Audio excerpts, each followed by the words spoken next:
Last night, thousands of people took to the streets of Walthamstow in London in a supposed counter-protest against, in their own words, fascists, racists and Nazis. The message was clear. Well, in fact, it wasn't clear. Was this a peace-loving, all-inclusive march? Well, not really. Not when they're there chanting, whose streets, our streets. Surely, if you're peace-loving and all-inclusive, that should be whose streets?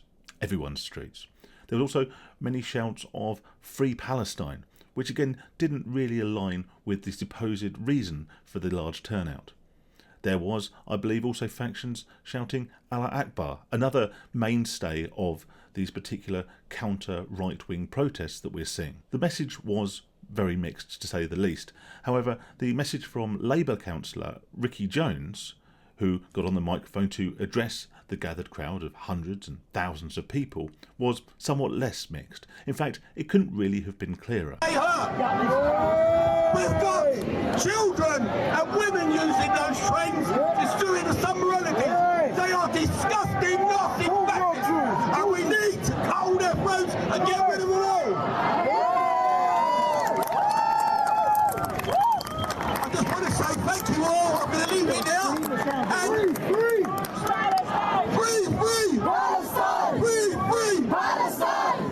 Free Palestine! We can clearly hear in that particular address for Ricky Jones, the Labour councillor, shouting and calling to cut the throats of Nazis and fascists. Right, sorry to stop the video there. Just want to quickly ask a very, very big favour. If you like these videos, do please hit the subscribe button. It's absolutely free. And if you change your mind and you get bored of me rambling on about random things, you can always unsubscribe at any time. Also, if you appreciate the videos, there will be a link in the description to buy me a beer. Yes, the URL says buy me a coffee, but we all know, don't we? Anyway, back to the video. Obviously referring to the supposed protesters and rioters who were particularly notable by their absence on this occasion. This was met with a riotous cheer from his supporters, from the people behind him, including the lady wearing something from Amnesty International, which again adds a little bit to the confusion of the message.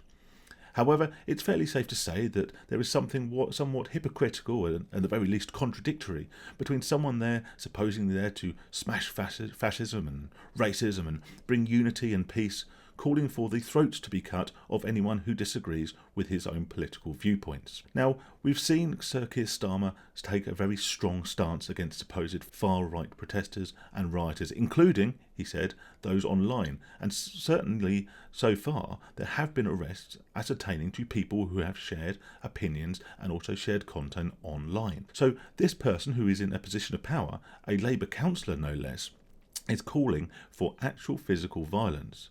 He is actually making, I would deem, a real tangible threat, a real call to action for his followers to commit acts of violence against the opposition protesters. What action will be taken? Well, I will say in Labour's defence they have already suspended the councillor. However, I feel this should be taken much further. If we are to maintain consistency across all factions when it comes to policing these riots and these demonstrations, then surely this man needs to face legal action for inciting hatred and inciting violence against his oppositions. Stay safe and stay sane, everyone.